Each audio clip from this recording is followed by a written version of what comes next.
titipon, awitan ng Panginoon.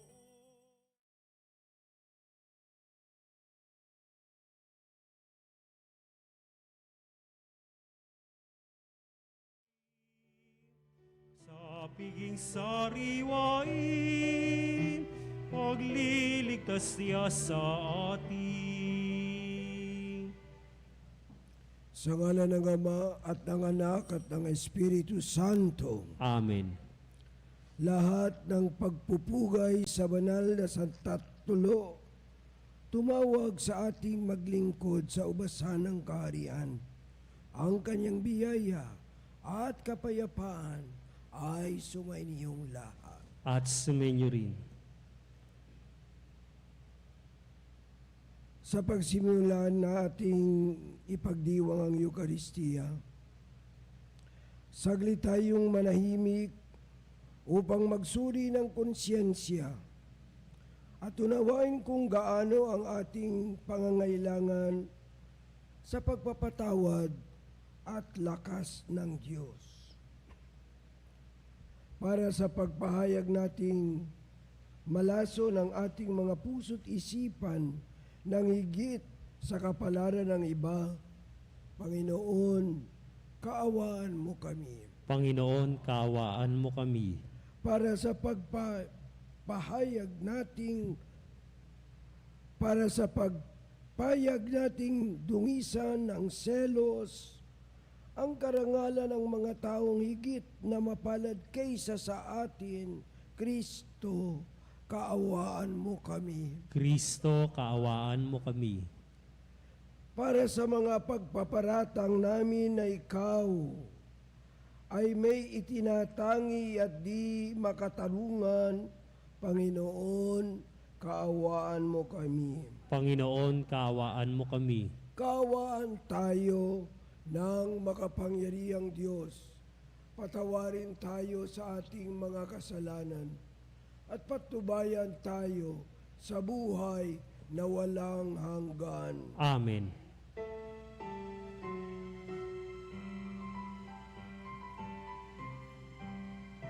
Luwalhati sa Diyos sa kaitaasan, kaloob sa lupa ay kapayapaan.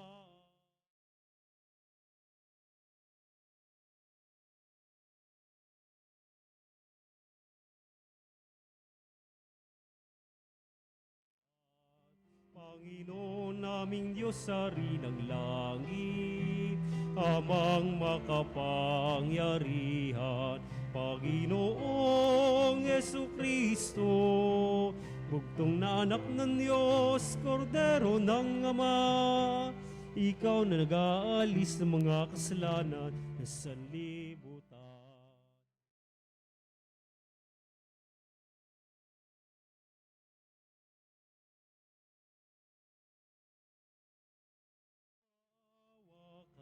Sa amin, ikaw lamang ang manal, Panginoong Jesucristo, kasama na Espiritu, sa luwalhati ng Ama.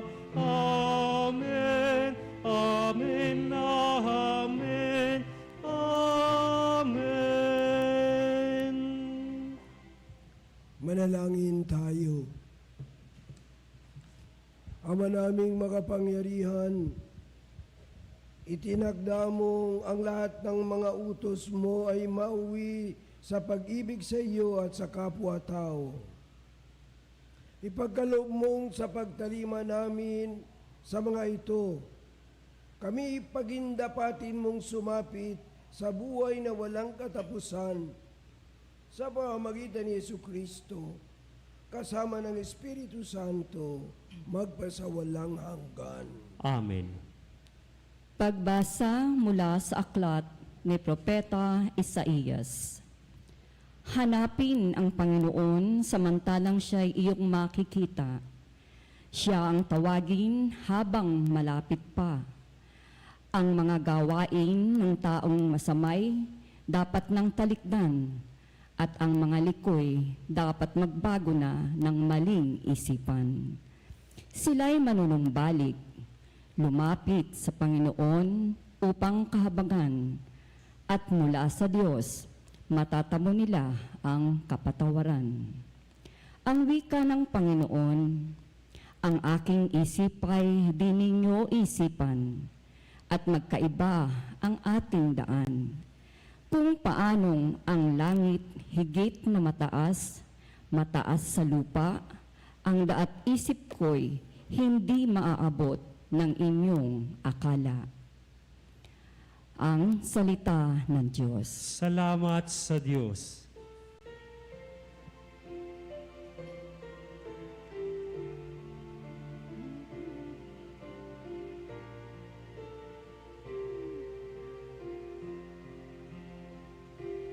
Sa Pangino'y dumulog upang papuri handog. Sa Pangino'y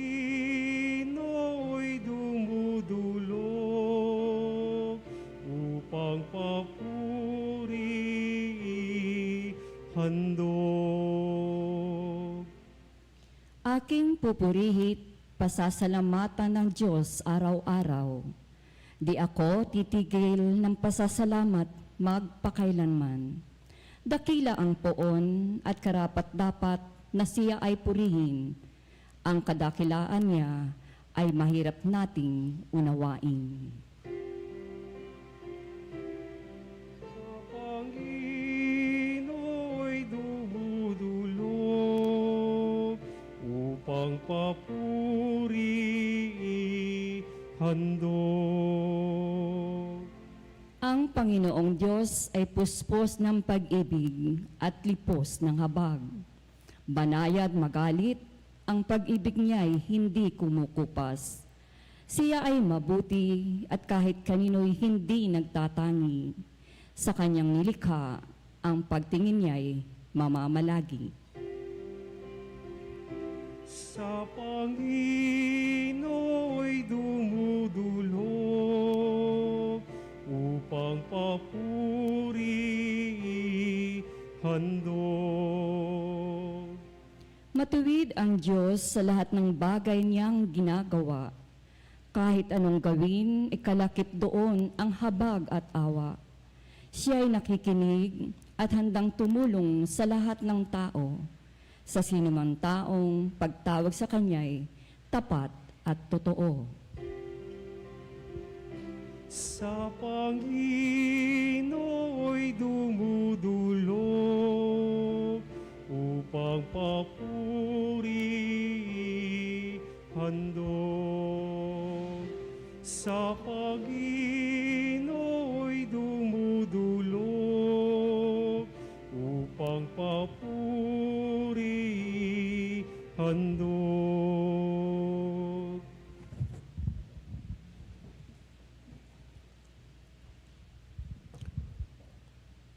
Pagbasa mula sa sulat ni Apostol San Pablo sa mga taga-Filipos. Mga kapatid, ang aking pinakananais ay sa mabuhay o sa mamatay, mabigyan ko ng karangalan si Kristo. Sapagkat para sa akin, si Kristo ang buhay at dahil dito'y pakinabang ang kamatayan. Ngunit kung sa pananatili kong buhay, ay makagagawa ako ng mabubuting bagay, hindi ko malaman ngayon kung alin ang aking pipiliin sa dalawang hangarin. Ang ibig ko'y pumanaw na sa buhay na ito upang makapiling ni Kristo, yamang ito ang lalong mabuti para sa akin. Sa kabilang dako, kung mananatili akong buhay, ay makabubuti naman sa inyo. Kaya nga, mga kapatid, pagsikapan ninyong mamuhay ayon sa mabuting balita tungkol kay Kristo. Ang salita ng Diyos. Salamat sa Diyos.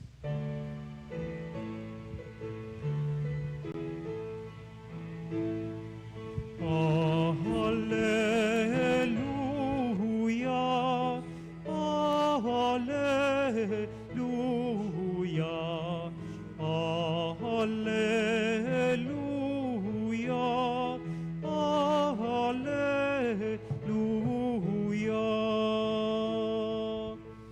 kami iyong pangaralan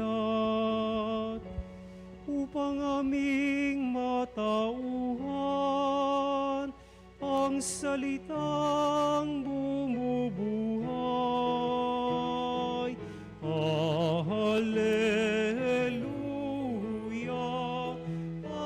Hallelujah,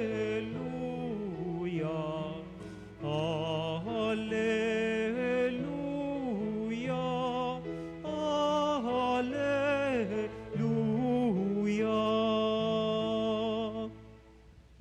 Sumayin niyo ang Panginoon. At sumayin niyo rin. Ang mabuting balita ng Panginoon ayon kay San Mateo. Papuri sa iyo, Panginoon. Noong panahong iyon, sinabi ni Jesus sa kanyang mga alagad ang talinghagang ito. Ang paghahari ng Diyos ay katulad nito. Lumabas ng umagang-umaga ang may-ari ng ubasan upang humanap ng mga manggagawa. Nang magkasundo na sila sa upa na 1 denaryo maghapon, sila'y pinapunta niya sa kanyang ubasan. Lumabas siyang muli nang may 9 na umaga at nakakita siya ng iba pang tatayo-tayo lamang sa liwasang bayan. Sinabi niya sa kanila, "Pumaroon din kayo at magtrabaho sa aking ubasan at bibigyan ko kayo ng karampatang upa." At pumaroon nga sila. Lumabas na naman siya nang mag-12 ng tanghali at nang mag-13 ng hapon, at gayon din ang ginawa niya. Nang mag-5 ng hapon, siya'y lumabas uli at nakakita pa ng mga ibang wala ring ginagawa. Sinabi niya sa kanila, "Bakit kayo tatayo-tayo lang dito sa buong maghapon? Wala pong magbigay sa amin ng trabaho Sagot nila. At sinabi niya, "Kung gayon, pumaroon kayo at gumawa sa aking ubasan." Pagtatakip silim, sinabi ng may-ari ng ubasan sa kanyang katiwala, "Tawagin mo na ang mga manggagawa at sila'y upahan, magmula sa uli hanggang sa unang nagtrabaho." Ang mga nagsimula ng mag-5 ng hapon ay tumanggap ng tig-1 denaryo. At nang lumapit ang mga nauna, inakala nilang tatanggap sila ng higit doon, ngunit ang bawat isa'y tumanggap din ng 1 denaryo. Pagkatanggap nito, nagreklamo sila sa may-ari ng ubasan. Sabi nila, 1 oras lang pong gumawa ang mahuling dumating, samantalang maghapon kaming nagpagal at nagtiis ng nakapapasong init ng araw. Bakit naman po ninyo pinagpare-pareho ang upa sa amin? At sinabi niya sa isa sa kanila, "Kaibigan, hindi kita dinadaya. Hindi ba't nagkasundo tayo sa 1 denaryo? Kunin mo ang ganang iyo at umalis ka na. Maano kung ibig kong upahan ang nahuli ng tulad ng upa ko sa iyo? Wala ba akong karapatang gawin ang aking maibigan sa ari-arian ko? O naiinggit ka lang sa aking kabutihang loob? Kaya't ang nahuhuli ay mauuna at ang nauuna ay mahuhuli. Ang mabuting balita ng Panginoon. Pinupuri ka namin, Panginoong Hesukristo. Mga minamahal kong kapatid at kapanalig, nakatutuwa yung nangyayari sa pag-iisip ni San Pablo sa ikalawang pagbasa sa mga taga-Efeso.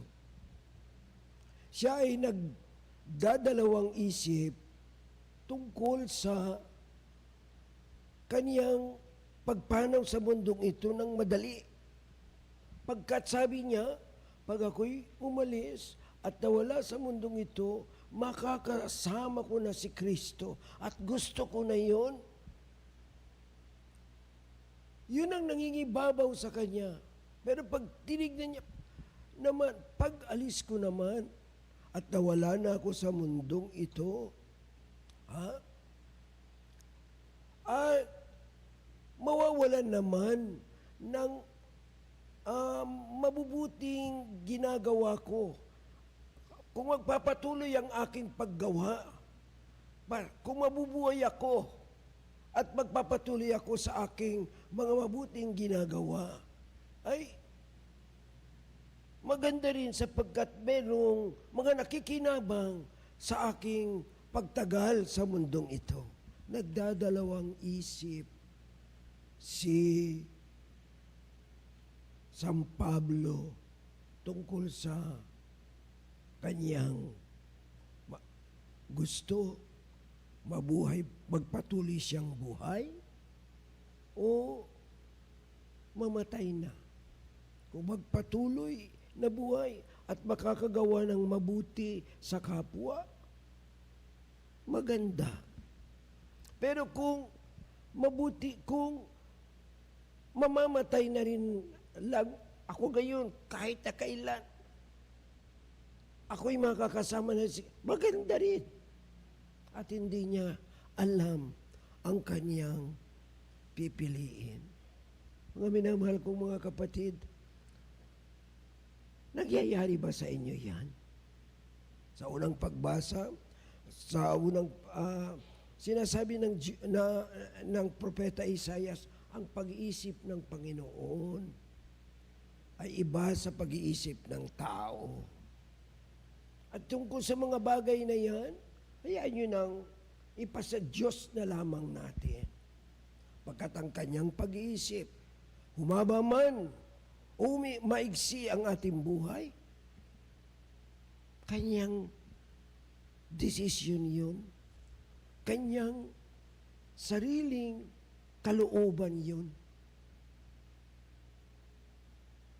Mga minamahal kong mga kapatid,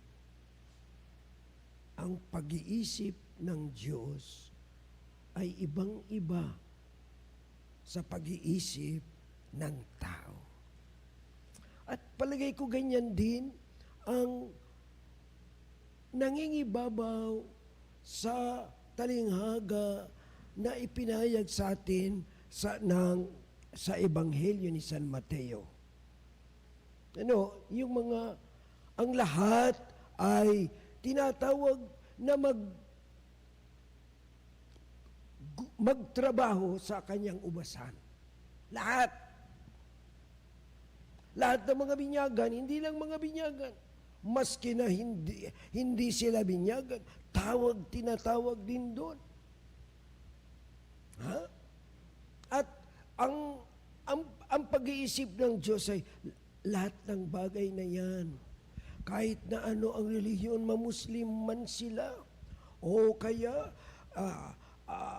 mga karelihiyon ni Jesus, parehos ang mga papunta rin sa Panginoong Diyos yon. Hindi dahil ang relihiyon ay pare-pareho, kundi ang lahat ng yan ay nagpapalapit sa atin sa Diyos.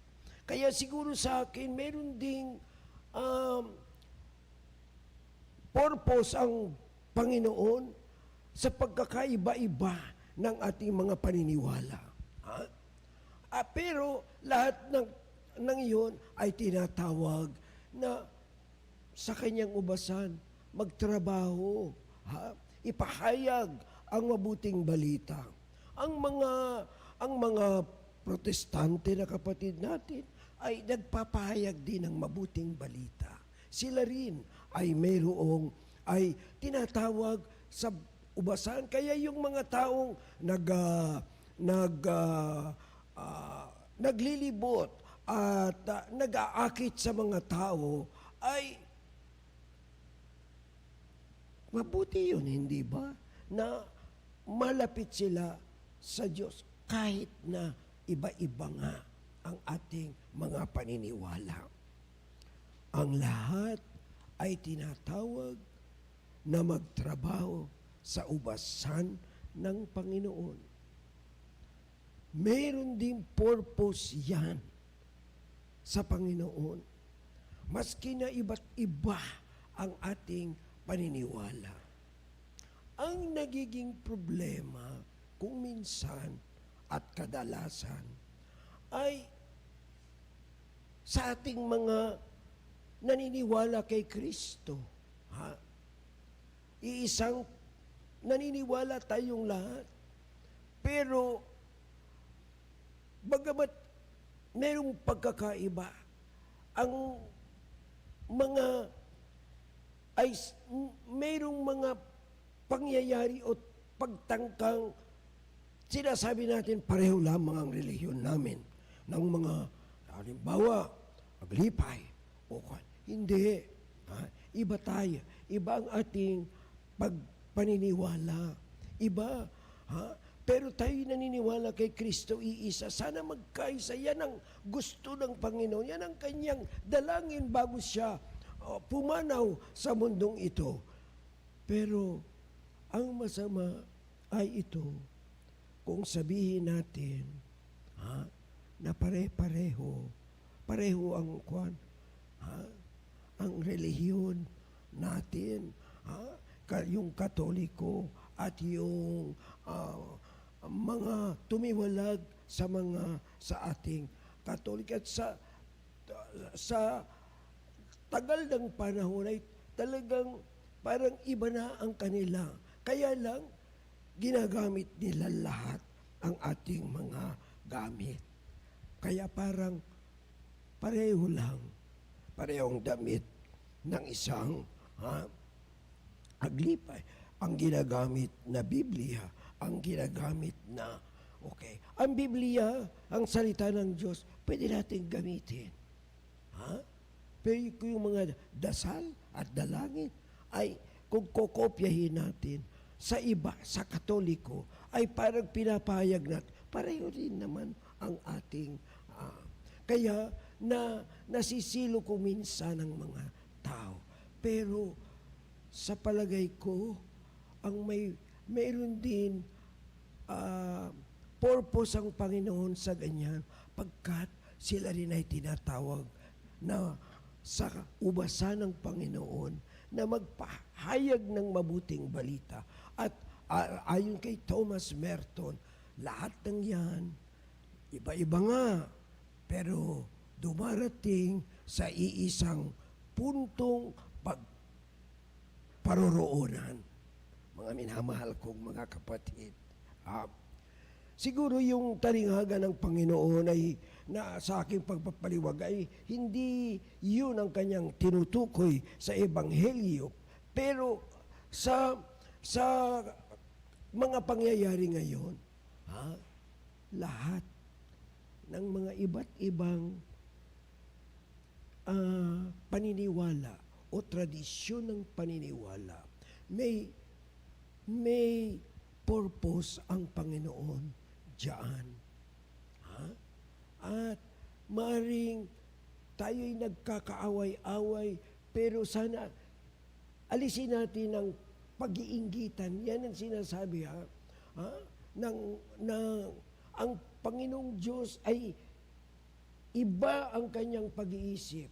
Kaya nga, sa Ebanghelyo ngayon, pareho niya ang upa sa mga nahuli at sa mga nauna.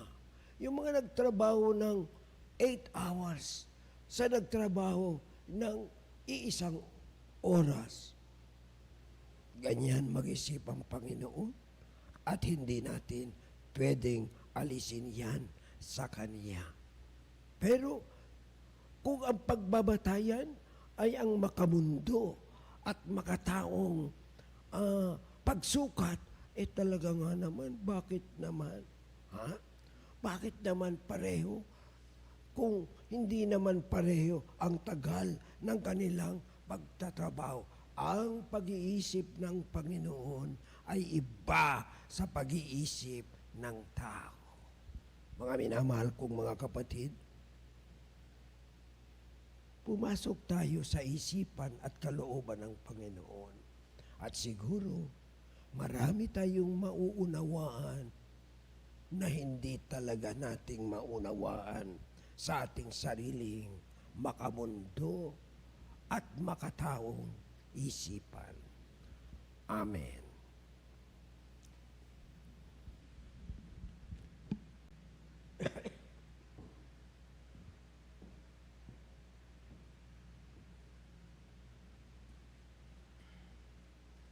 Ipahayag po natin ang ating pananampalataya. Sumasampalataya ako Sa Diyos amang makapangyarihan sa lahat, na may gawa ng langit at lupa. Sumasampalataya ako kay Hesukristo, iisang anak ng Diyos, Panginoon nating lahat. Nagkatawang tao siya, lalang ng Espiritu Santo, ipinanganak ni Santa Mariang Birhen, pinagpakasakit ni Poncio Pilato, ipinako sa krus, namatay inilibing, nanaog sa kinaroroonan ng mga yumao, nang may ikatlong araw na buhay na maguli, umakyat sa langit, naluluklok sa kanan ng Diyos amang makapangyarihan sa lahat. Doon magmumula paririto at huhukom sa nangabubuhay at nangamatay na tao. Sumasampalataya naman ako sa Diyos Espiritu Santo, sa banal na simbahang katolika, sa kasamahan ng mga banal, sa kapatawaran ng mga kasalanan, sa pagkabuhay na muli ng nangamatay na tao, at sa buhay na walang hanggan. Amen. Ngayoy ginaganyak tayo ng Ebanghelyong matuto sa Diyos na maging bukas palad sa lahat. Pagmalasakitan natin ang mga pangangailangan ng sangkatauhan at idulog natin ito sa Panginoon habang nananalangin tayong, Panginoon, dinggin mo kami. Panginoon, dinggin mo kami. Ngayoy ginaganyak tayo ng Ebanghelyong matuto sa Diyos na maging bukas palad sa lahat. Pagmalasakitan natin ang mga pangangailangan ng sangkatauhan at idulog natin ito sa Panginoon habang nananalangin tayo. Panginoon, dinggin mo kami. Nawa lahat ng Kristiyano'y bukas palad na magsikap sa ubasan ng kaharian nang walang inaasahang gantimpalang material at walang inggit sa mga tumatanggap ng higit. Manalangin tayo. Panginoon, dinggin mo kami. Nawa ang lahat ng pinunong pangrelihiyon ay manawagan at makinabang sa masiglang pakikipagtulungan ng lahat ng Katoliko sa mga apostolikong pagsisikap ng simbahan. Manalangin tayo. Panginoon, dinggin mo kami. Nawa, isa puso ng ating mga pinunong pambayan ang kapakanan ng lahat ng mamamayan, lalo na ng mga dukha, walang tirahan o trabaho, at mga may sakit. Manalangin tayo. Panginoon, dinggin mo kami. Para sa mga migranteng Pilipino at lahat ng iba pang migrante sa buong mundo, nawa manatili silang tapat sa kanilang paninindigang moral at pananampalatayang Katoliko sa kabila ng kakulangan ng tulong na dating ipinagkakaloob sa kanila ng kani-kanilang sariling bayan. Manalangin tayo. Panginoon, dinggin mo kami.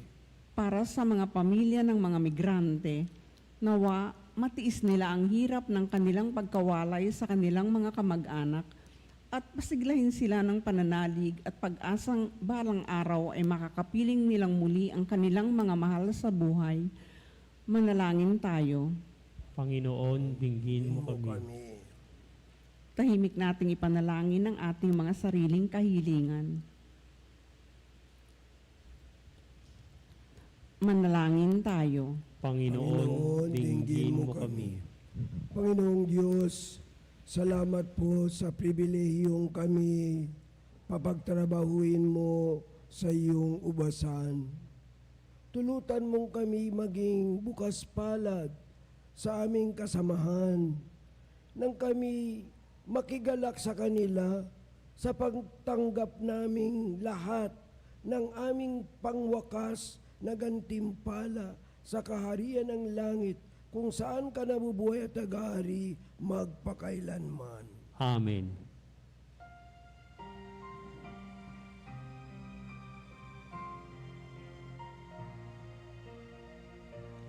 Handog namin sa iyo, Ama,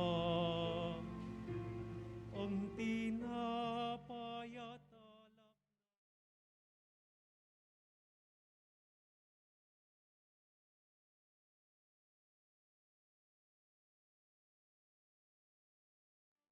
Naman sa'yo, naway dali ng iyong anghel ang aming panalangin sa'yo, dahambahana katulad ng halimuyak ng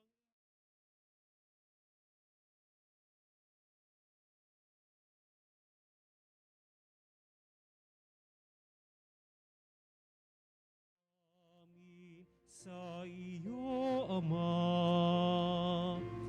ang tinapay at alak na ito,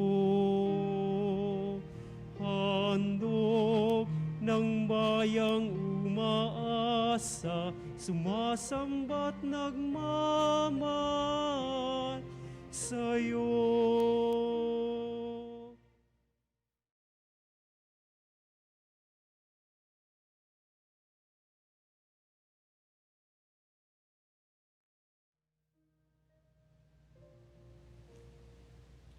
Manalangin kayo mga kapatid, upang itong ating sakripisyo ay kalugdan ng Diyos Amang makapangyarihan. Tanggapin nawa ng Panginoon itong paghahain sa iyong mga kamay, sa kapurihan niya at karangalan, sa ating kapakinabangan, at sa buong sambayanan niyang banal. Ama naming lumikha, maawain mong kalugdan ang mga alay ng iyong sambayanan, upang ang ipinahayag namin ng may pananampalatayang matibay ay aming tanggapin sa banal na pagkikinabang sa pamamagitan ni Jesucristo kasama ng Espiritu Santo magpasawalang hanggan. Amen. Sumainyo ang Panginoon. At sumainyo rin. Itaas sa Diyos ang inyong puso at diwa. Itinaas na namin sa Panginoon. Pasalamatan natin ang Panginoong ating Diyos. Marapat na siya'y pasalamatan. Ama naming makapangyarihan, tunay ang marapat na ikaw ay aming pasalamatan. Sa iyong kagandahang loob, kami iyong ibinukod upang iyong maitampok sa kadakilaan mong lubos. Kahit na ikaw ay aming tinalikdan dahil sa aming pagkasalawahan, gumawa ka pa rin ng magandang paraang may manguna sa amin para ikaw ay balikan. Kaya't ang iyong minamahal na anak ay naging isa sa mga taong hamak upang may kapwa kaming makapagligtas sa aming pagkapahamak at pagkaligaw ng landas. Kaya kaysa ng mga anghel na nagsisiyawit ng papuri sa iyo nang walang umpay sa kalangitan, kami nagbubuni sa iyong kadakilaan.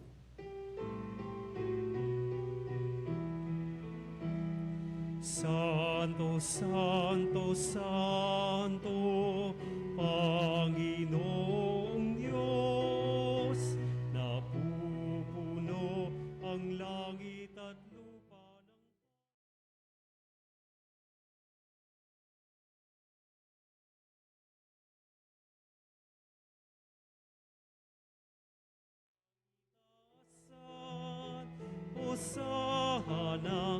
Hosana, Hosana sa kaitaasan.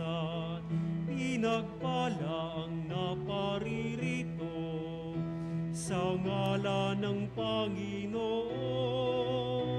Hosana, Hosana, Hosana sa kaitaasan. Hosana.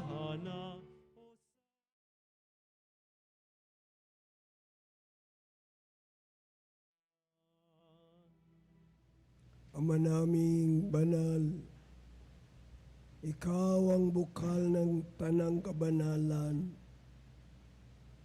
Kaya't sa pamamagitan ng iyong Espiritu, gawin mong banal ang mga kaloob na ito upang para sa amin maging katawan at dugo ng aming Panginoong Hesukristo.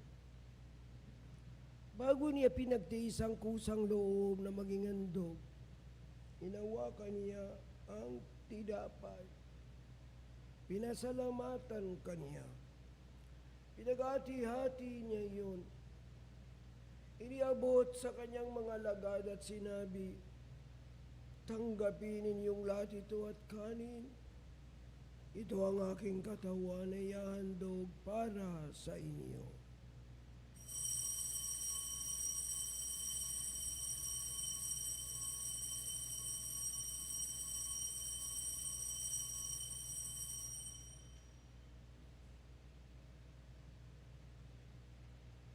Kaya hindi naman, noong matapos ang hapunan, hinawakan niya ang kalis. Muli kaniyang pinasalamatan. Iniabot niya ang kalis sa kanyang mga alagad at sinabi, tanggapin ninyong lahat ito at inumin. Ito ang kalis ng aking dugo, ng bago at walang hanggang tipan, ang aking dugo na ibubuhos para sa inyo at para sa lahat sa ikapagpapatawad ng mga kasalanan. Gawin ninyo ito sa pag-alala sa akin.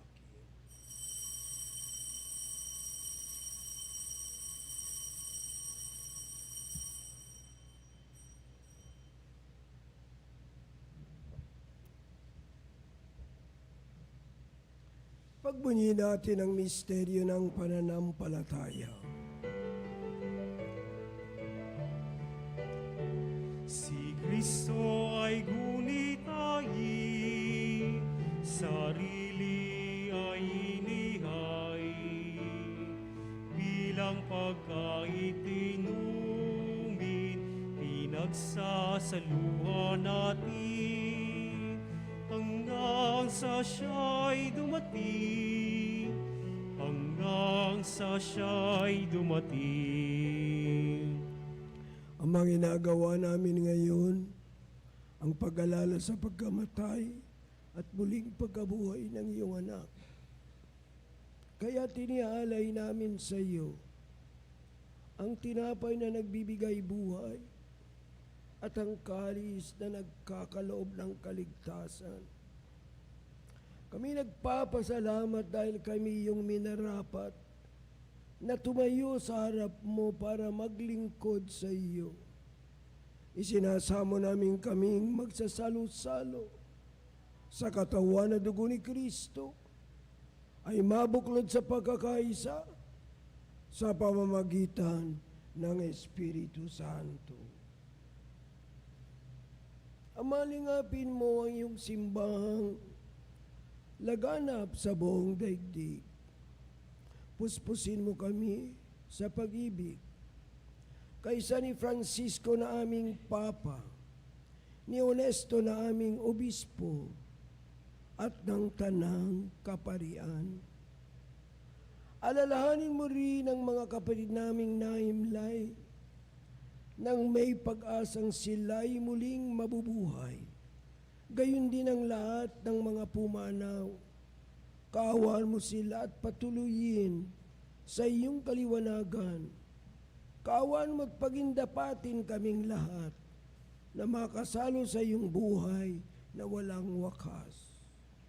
Kaysa ng mahal na Birheng Maria na ina ng Diyos, kaysa ni San Jose ng kanyang kabiyak ng puso, kaysa ng mga apostol at ni Padre Pio at ng lahat ng mga banal na namuhay dito sa daigdig ng kalugod-lugod sa iyo, may pagdiwang nawaan namin ang pagpupuri sa ikararangal mo sa pamamagitan ng iyong anak na aming Panginoong Jesucristo. Sa pamamagitan ni Kristo kasama niya at sa Kanya, ang lahat ng parangal at papuri ay sa iyo. Diyos Amang makapangyarihan kasama ng Espiritu Santo, magpasawalang hanggan. Amen. Amen. Amen. Amen. Sa tagubilin ng mga nakagagaling na utos at turo ni Jesus na Panginoon natin at Diyos, ipahayag natin ng lakas loob.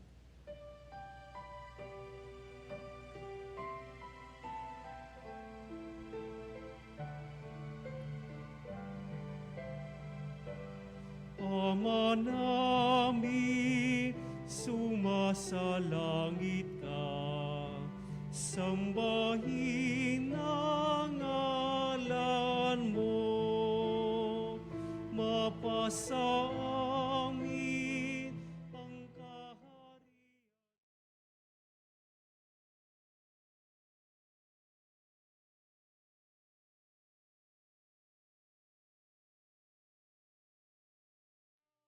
Para ng salangit,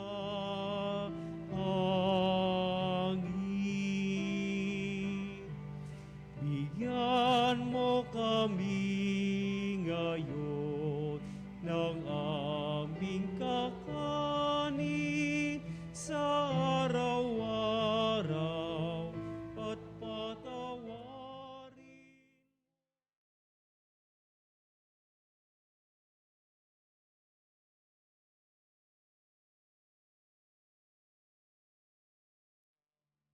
Para ng pagpapatawad namin sa nagkakasala sa amin, at huwag mo kaming ipahintulot sa tukso, at iadya mo kami sa lahat.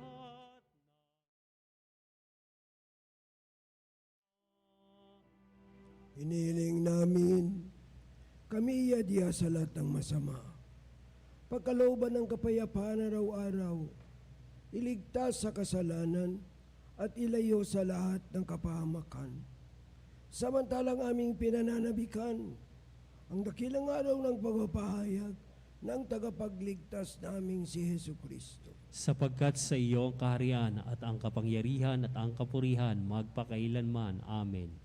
Panginoong Hesu Kristo, sinabi mo sa iyong mga apostol, kapayapaan ang iniiwan ko sa inyo. Ang aking kapayapaan ang ibinibigay ko sa inyo. Tungayan mo ang aming pananampalataya at huwag ang aming pagkakasala. Pagkalooban mo kami ng kapayapaan at pagkakaisa ayon sa iyong kalooban kasama ng Espiritu Santo, magpasawalang hanggan. Amen. Ang kapayapaan ng Panginoon ay laging sumainyo. At sumainyo rin. Magbigayan tayo ng kapayapaan sa isa't isa. Kapayapaan po sa bawat isa, mga kapanalig.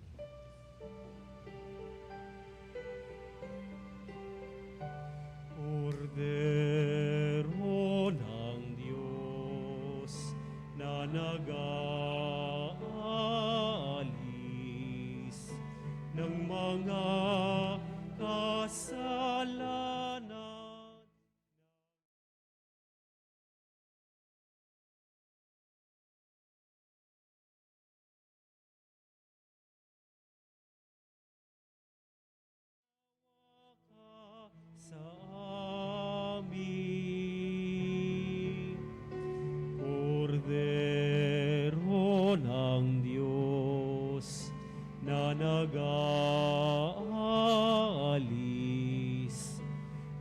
mga kasalanan ng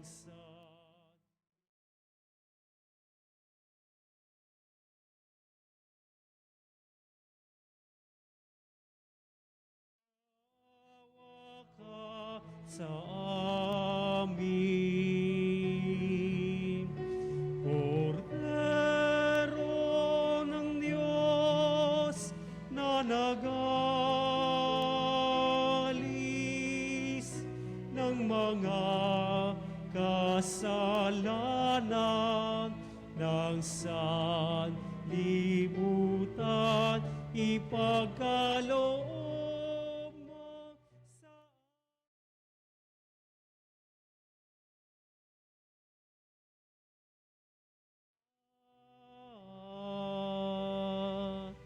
Ito si Jesus, ang kordero ng Diyos na nag-aalis ng kasalanan ng sanlibutan. Mapapalad ang mga tinatawag sa pakikipag-isang dibdib sa ating kordero. Panginoon, hindi ako karapat-dapat na magpatuloy sa iyo, ngunit sa isang salita mo lamang ay gagaling na ako.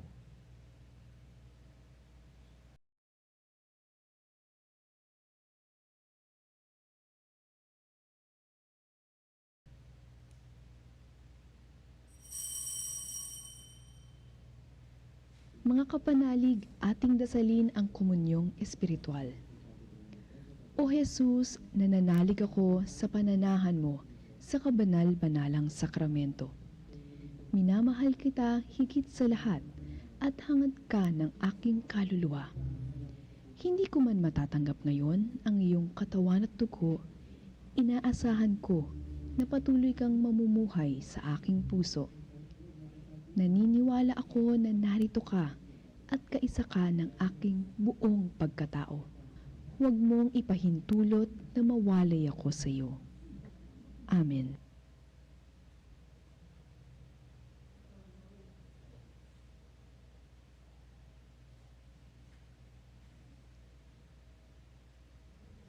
Panalangin kay San Padre Pio ng Pietrelcina.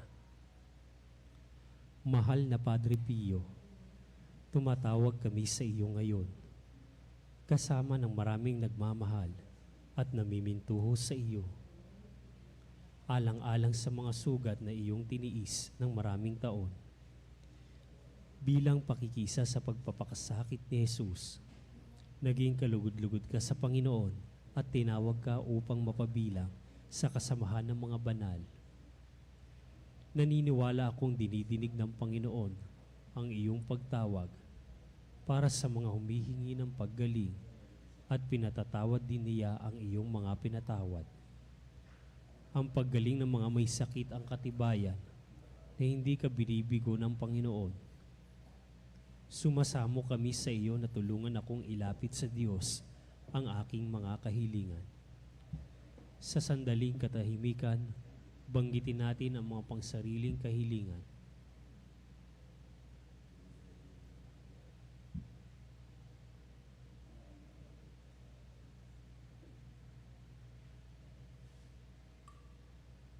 Huwag mo sana akong pabayaan at pagpalain mo ang lahat ng aking mga mahal sa buhay. Amen. Santo Padre Pio ng Pietrelcina, ipanalangin mo kami.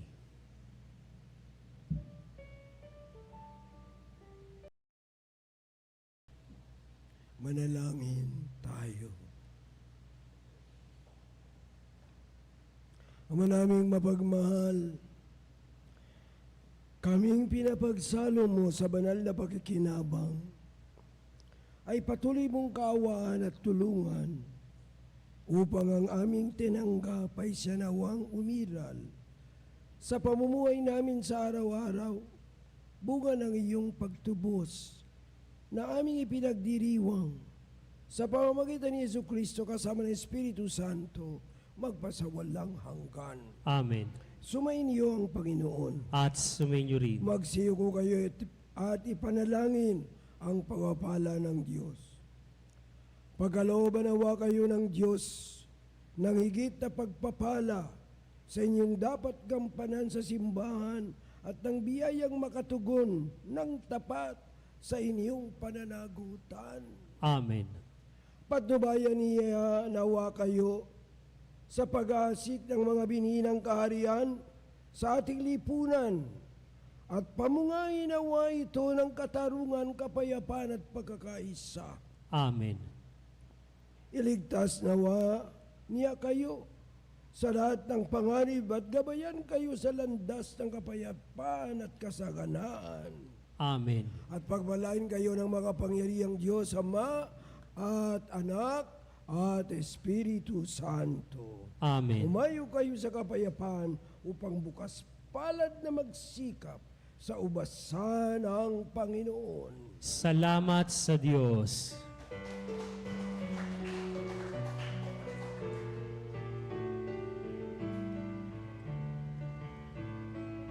Umayo na't ipahayag kaniyang pagkalinga tabag, isa buhay, pag-ibig at katarungan.